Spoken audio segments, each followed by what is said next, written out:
Bapak, Ibu, saudara-saudara yang kekasih, berbahagia sekali dapat berjumpa lagi dengan saudara sekalian di media ini. Ya, kita akan mendengar firman Tuhan yang saya ingin bagikan bagi kita sekalian dengan tema Tuhan Yesus pasti menjawab doa. Mungkin ada di antara kita yang sementara mendengarkan firman Tuhan yang saya bagikan ini berkata, Bapak Pendeta, saya sudah berdoa sekian lama, tapi nyatanya jawaban dari Tuhan tidak kunjung datang. Mungkin ini yang menjadi pergumulan yang sedang Bapak Ibu hadapi hari-hari ini. Satu hal yang saya ingin sampaikan kepada kita bahwa Tuhan yang adalah Bapa kita dalam Yesus Kristus, Dia adalah Tuhan yang pasti menjawab doa yang kita panjatkan sebagai anak-anaknya kepadanya. Dalam Injil Matius pasal 7 ayat 7 sampai dengan 11, dalam firman Tuhan itu mengungkapkan kepada kita agar kita minta kepada Tuhan, Dia akan memberikan kepada kita. Kita mencari, kita akan mendapat. Ketok pintu, pintu akan dibukakan bagi kita. Lalu Tuhan membandingkan, kalau Bapa di dunia ini yang jahat memberi yang terbaik kepada anak-anaknya, apalagi Bapa di sorga. Kalau Bapa dunia ini bisa memberikan roti kepada anak-anaknya ketika mereka minta roti dan tidak mungkin diberikan batu, atau meminta ikan dan tidak mungkin diberikan ular. Kalau Bapa di dunia tahu memberi pemberian yang baik, apalagi Bapa kita di sorga, Dia akan memberikan kepada kita yang terbaik sesuai dengan apa yang kita minta kepada Tuhan. Bapak, Ibu, saudara-saudara yang kekasih dalam Tuhan, saya mau meyakinkan kita sekalian berdasarkan firman Tuhan ini bahwa Tuhan pasti menjawab doa yang kita panjatkan kepada Tuhan. Ada 4 hal yang saya ingin bagikan berkaitan dengan hal ini. Yang pertama, Tuhan adalah pribadi yang pasti meresponi setiap doa yang kita panjatkan kepadanya. Perlu kita ketahui bahwa Tuhan kita itu bukan sebuah pengaruh. Sama seperti listrik misalnya. Tuhan kita adalah pribadi yang dapat berinteraksi dengan kita.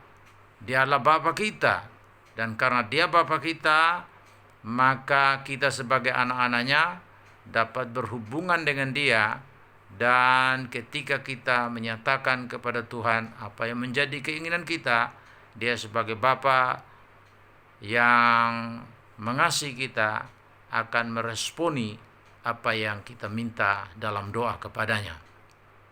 Kemudian hal yang kedua, Tuhan memberi sesuai dengan kehendaknya. Hal yang perlu kita lakukan dalam hidup kita ini adalah bagaimana kita mengetahui kehendak Tuhan.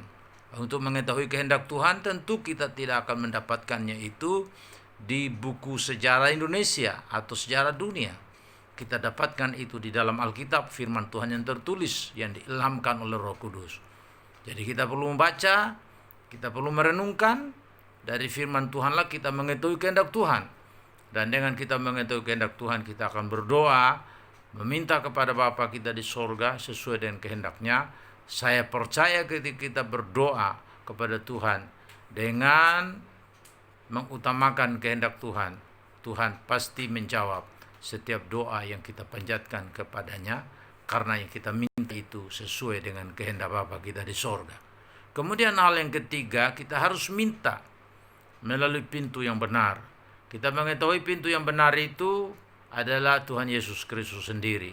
Karena itu Alkitab berkata, Yesus itu adalah pintu. Jadi kita harus masuk melalui Dia untuk kita memperoleh apa yang kita butuhkan dari Bapa di surga. Yang keempat, Tuhan memberi apa yang menjadi kebutuhan kita.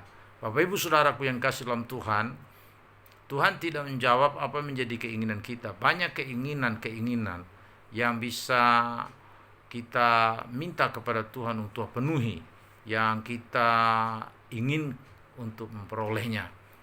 Tapi Tuhan tidak akan menjawab apa yang menjadi keinginan kita. Tuhan mau menjawab apa menjadi kebutuhan kita. Apa kebutuhan kita hari ini?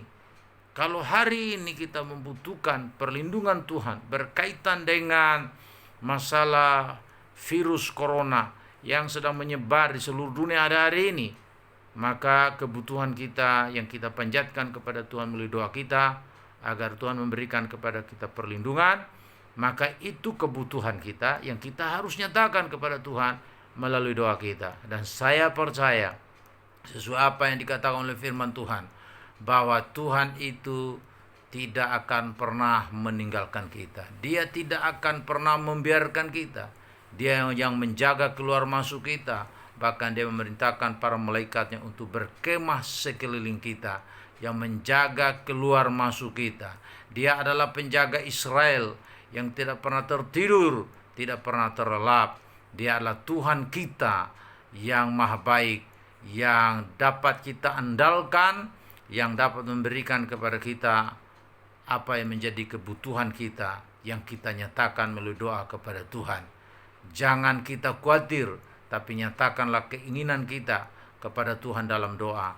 Keinginan untuk memperoleh apa yang menjadi kebutuhan kita, yang kita percaya hanya Tuhan yang mampu menolong kita di dalam kebutuhan itu. Malam hari ini, mari kita sekalian datang kepada Tuhan dan minta kepada Tuhan, karena kita tahu Tuhan pasti mendengar dan menjawab doa kita sekalian. Bapa di sorga, kami bersyukur untuk firman Tuhan yang kami sudah dengarkan. Tolong kami agar kami sungguh-sungguh datang kepada Tuhan untuk memohon kepada Tuhan apa yang menjadi kebutuhan kami. Kami percaya Engkau Bapa yang dapat meresponi setiap doa yang kami naikkan, karena Engkau adalah pribadi yang mengasihi kami dengan kasih yang kekal. Kami percaya perlindungan Tuhan bagi kami sekalian sempurna. Dalam nama Yesus kami berdoa. Haleluya. Amin.